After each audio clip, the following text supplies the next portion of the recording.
Hello guys, magandang tanghali, dito pa rin tayo sa ating trabaho, bali, pakita ko lang yung gagawin natin, ang gagawin natin ay magle-layout na tayo ng kanto, dahil itong kantong gagawin natin ay diretso moldura na. Ayoko kasi ipatong yung gagawin nating moldura pag may palitada na. Karamihan natatanggal, Tara, let's go po, ipapakita ko sa inyo.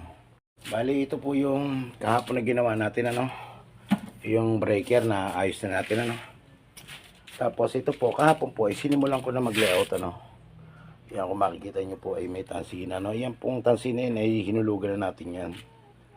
Yan. Yan. At yan ay dinibil na natin, Yan, pati taas meron na rin po yan. Ngayon, ang ililayout naman po natin yung sa labas, Dito tayo kukuha ng eskwala sa tansin natin, Kaya kita nyo, tas yung sa harapan, moldurahan natin ng flat lang, yung 4 inches lang yung lapad at 1 yung kapal, dahil ang gagawin pala nating diskarte sa ating labas ay yung harapan, dahil wala naman tayong pambiling tiles, gagawin natin siyang stonework, mukhang stonework yung pader, mukha siyang tiles. Tara po, dahil mahal yun, gagawa lang tayo ng sariling invento natin sa semento lang, Tara po, let's go na po. Mag-layout muna tayo sa labas, dahil layout na natin itong loob. Pinunasan lang natin yung mga talsik ng semento kahapon. Tara, let's go. Mag-layout na tayo, Hindi ko na ituturo sa inyo. Pakita ko na lang muna yung gagawin natin, Kaya ako na ituturo sa inyo. At yan na nga po mga boss amo. Mag-layout muna tayo ng tansis para sa ating gagawing kanto sa labas, gamit tayo ng eskwala. Yan po yung mumuldurahan po natin, na flat lang, sabay kanto na, kasi pag minuldurahan po natin sabay kanto na yan, matibay siya, hindi katulad ng iba paplatadahan muna tsaka mumuldurahan tapos lalagyan ng pako, maaksiyado na, hindi pa masyadong matibay. Ayan po, kapit kagad sa hollow block yan, hindi mo na kailangan lagyan ng pako. Unahin mo moldura bago ka magpalitada, Ayan po talaga ang tamang diskarte para po hindi nasisira kagad yung mga moldura, Karamihan po sa mga moldura ganyan nasisira, Ayan, nilayout muna natin siya. Ayan, lagyan natin siya ng tansi, eskwalahin natin yung nasa loob, Lalagyan natin ng tansi. At pagkatapos po, paglagay ng tansi ay hulugan naman natin yan. Unahin mo natin sa baba. Kaya nakita nyo na po yung tansil, lalagay na po natin. At na hulugan na po natin yan. Hulugan naman po natin yung kabilang side. At sa paghuhulog nga po pala, kailangan pagtapatin nyo yung kabilang tansi sa loob at saka tansi sa labas, Pagtapatin nyo, eskwalahin nyo, idantay nyo sa tansi doon nasa loob na eskwalado na, Ayan. Tapos gagamit po kayo ng pako. Doon yung sasabit sa pako. Ganyan po kasi ako mag-prepare ng pangmoldura. Hindi ko po linalagyan ng plantilla, yung tinatawag nilang plywood. Ayoko po na yun. Gusto ko yung ganito. Matibay siya. Sabay siya sa hollow block. Makakain po siya ng palitada pag nagpalitada kayo sa gilid. Nauna yung moldura. Makakain po siya ng halo. Kaya siguradong wala pong katanggal-tanggal ang ating moldura, Ganyan po yung diskarte ko, pamamaraan ko. Hindi pa, kasi ang trabaho natin, hindi isa kalalabasan pero pare-parehas hindi pare-parehas sa mga diskarte. Pero parehas lang ng gagawain. Ayan, sinukatan nga po pala natin. Kailangan parehas po. Ayan po yung hulog na gagamitin natin, Kailangan po mahulugan natin siya para sigurado po tayo na diretso yung ating trabaho, Kailangan po kasi sa mga harapan, kailangan pulido po ang pagkakagawa. Ayan, bali itapat nyo po yun sa unang ginawitan nyo sa baba. Itapat nyo po yan hanggang sa taas. Tsaka kayo magpapako nyan. Pagkapako nyo yan, lalagyan nyo na po yan ng tansi. Ayan, ganyan lang po kasimple ang paghuhulog. Tapos yung kabilang side, hulugan nyo. Kung ang hulog nyo ay sumasahid sa pako, ganyan, pwede yan ganyan. Ayan. Ayan, pag natapos natin yung isa na yan, sa kabilang side naman po pala tayo. Sa kabilang side naman po tayo hulog. Yan, kita nyo, sinisipat ko pa yan para siguradong diretso. Ayan. Kabilang side na po ang ating hulugan, at tatansian, ile-layout.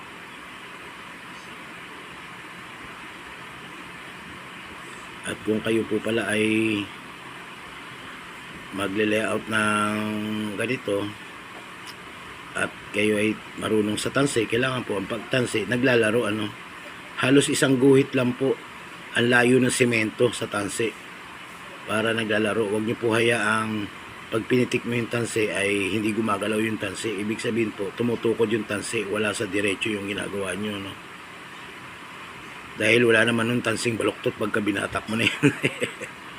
Ayan. Sukatin na po natin yan, Pag sinukat ko po yung sa baba, ganun din gagawin ko sa taas. Susukatin din yan, tapos papakuan, babatakan din ang tansi. Ayan, sukatin natin ng metro.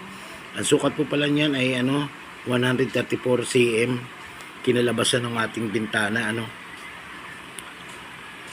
Dahil butal siya, ako naman po ang gagawa rin ng pinakasalamin yan, Wala namang problema, bibili lang tayo ng mga putol na scrap na aluminum, Tayo rin magsasalamin yan. Para mas maganda. Tipid tayo sa labor, tipid tayo sa materyales. Tayo lang lahat gagawa. Ayan, pinaabot ko nga po pala yung tansi dahil lalaglag. Ayan, kakawit ko nga po pala uli yung tansi na yan. Pag naikawit ko yung tansi na yan, ayan, kawit ko rin sa baba, ganyan din yung pares lang din sa kabila. Ganyan din ang pag-layout, hulugan mo rin yan. Ganon din yan, kailangan po itapat nyo rin yung tansi na yun sa loob. Kung ang loob nyo ay 134, kailangan sa labas pares din po ang sukat ng 134 din. Ayan. Ganyan lang kasimple, pero medyo istorbo na sa ating video, dahil nasa labas tayo. Wala naman tayong iba mapagpupwestuhan ng ating camera, kaya pasensya na po kayo dahil maraming dumadaan. Nasa labas at po tayo nagtatrabaho. Kaya kabilaan po, inulugan ko pa uli yung kabila para sigurado tayo, Kailangan siguraduhin natin dahil harapan na po yan. Mas maganda kasi ang harapan pag pulido. Ayan. Ayan. Adjust po natin ng konti ang tansi, ibig sabihin wala sa hulog yun. Palitan natin ng pako. Yan po yung pahalang na sa ilalim. Yan, inuna po natin dahil yung dalawang side, tapos ilalim naman, Pantay po natin sa level. Ginamitan po natin levelos yan. Ayan, nakita nyo po, bali taas na lang po ang gagawin natin, Ayan, bali maglalagay naman tayo ng flexible hose, para sa electrical natin sa wall lamp, Let's go. Sabi mo. At ngayon naman po, ang gagawin natin yung pinaka flexible hose, yung pinaka sa wall lamp, Bago po tayo magpalitada, kailangan nakabaon na rin yan.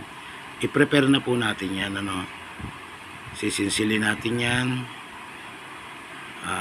Kasi ang sukat niyan mula sa baba 150, 180, 160, ganyan. Pero pangkaraniwan talaga niya 160 lang. Dahil sa harapan tayo, maraming dumadaan. Ang ginawa ko, itinaas ko siya, Inabang ko yun sa mataas para kung sakaling magtambak ng karsada, mataas ang aking wall lamp, hindi siya maabot ng bata, Dahil pag iyon po naabot ng bata, paglalaruan po ng bata, yan. Ang bibilin po nating wall lamp dyan para hindi masagi ng mga tao, manipis lang po, nakadapalong doon sa gagawin nating palitada, Yan, bali sisinsilin muna po natin yan. Pag sinsil natin yan, tsaka natin ibabaon yung flexible,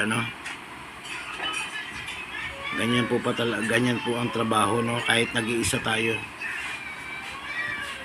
Ayan, sinsilin lang natin, Medyo mahirap posisyon natin, mahirap ng sitwasyon natin dahil hindi pa tayo gumagawa ng andamyo. Bali gagawa rin tayo ng andamyo dyan, Ang pag gumawa po pala tayo ng andamyo, yung sigurado makakadaan yung mga tao, yung mga motor, na hindi sila may istorbo dahil baka magalit sa atin yung ating mga kapitbahay na sa paligid, At para hindi rin sila malaglagyan ng semento, mga halo. Lalagyan din natin ng pinakabubong yung andamyo natin. Yan, kabit na nga po muna natin ang ating flexible hose, ano. Puputulin ko sa gitna to, sukatin ko lang yan para mapagdalawa natin yung flexible. Doon na natin duduktungan sa taas para siyempre unahin mo natin yung harap bago tayo magpalitada, may abang na. Ganyan po talaga, kailangan nakaabang na lahat yung flexible. At wala nga pala akong baong ano dyan, kutsilyo, dahil bawal. Ang ginawa ko, tinabas ko na lang sa yero, no. Ayan, siling ko pa rin yan. Di ko na ginamitan ng chipping ganyan. Ang ginamit ko na lang po ay ang ano, pansisilang, dahil malakas sa kuryente. Kayang-kaya naman natin yan.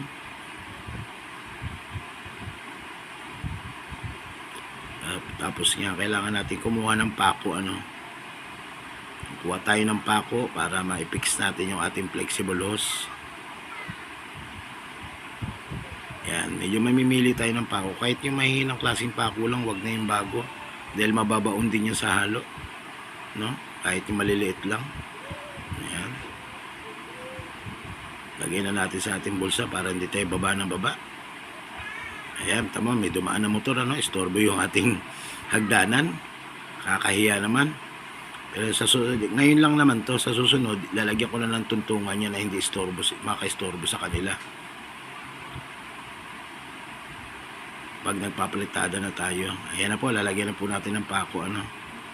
Ito naman kahit hindi masyadong lubog na lubog, yung balatan nyo lang po yung pinaka hollow block, tanggalin nyo lang po yung balat, pwede na po yan dahil matatakpan na po yan.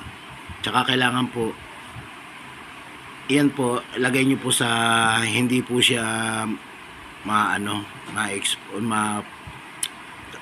iwasan nyo po magkakarak yung ating may flexible, ano. Laliman nyo lang ng bahagya, balatan nyo yung ano, para po hindi po daanan ng tubig, ano, kasi pag nagkakrak po yan, dyan po papapasok yung tubig. Di baling medyo malalim ng bahagya. Eh siyempre tayo ay hindi na tuwid ang ating asintada, kaya nga pag nagpalitada tayo manipis lang, kaya kailangan po ibaon nyo po yung mahigi yung flexible hose nyo, no, para hindi po pasukan ng tubig.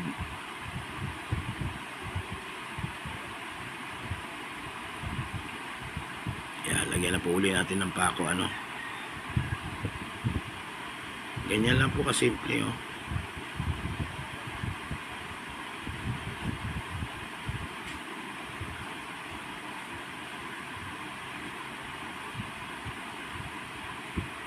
Yeah, sa taas naman tayo magpupukpok, ano.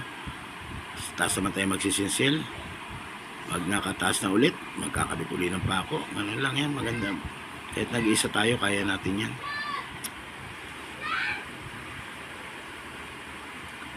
Ayan, nabali natapos na po pala natin. Ngayon kukuha naman tayo ng halo, ano, maghahalo muna tayo saglit. Ayan, para mahagisan na siya natin siya, maipermis na natin siya, no.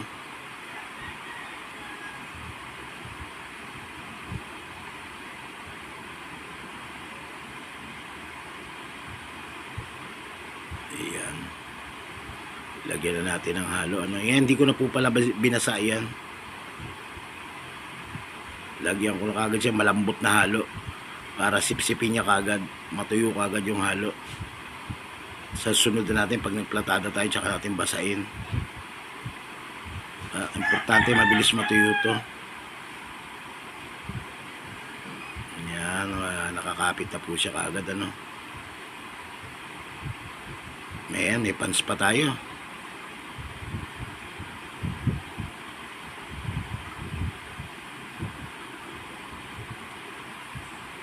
Oh, baba na naman, panik-panaog. Ganyan po talaga ang trabaho, eh. Ayun, dumaan po yung aking asawa, nakatingin pa sa camera.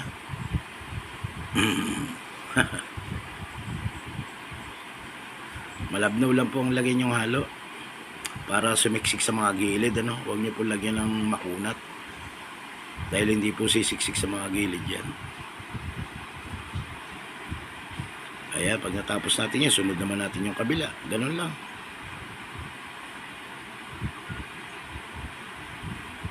Ito yung halong natira natin. hagisan muna natin yung mga malalalim dito sa kakantuhan natin, ano. Bali, ipukul natin, ipukul diyan. Para hindi masayang ang halo natin, hindi tapon tayo ng tapon ng halo. Lagay natin sa mga malalalim pa para pag nagplatado tayo sa susunod, medyo manipis na, no.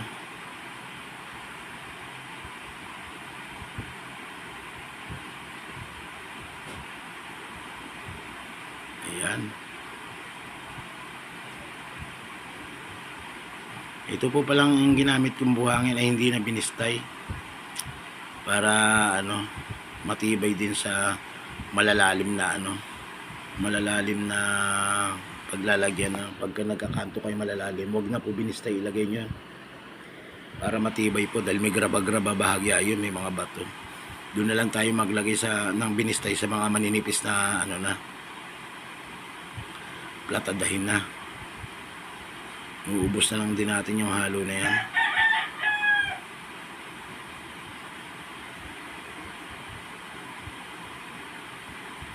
Ayan, pwede na po tayo pwede natin buuin yung mga kantuhin na yan.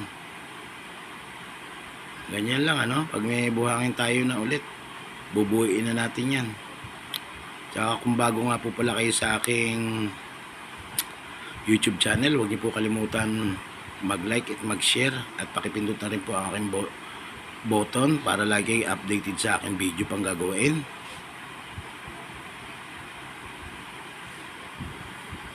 At meron na, ito nga po pala yung iba pang nating halo, dito naman natin sa labas ilalagay, i-itcha natin sa malalalim.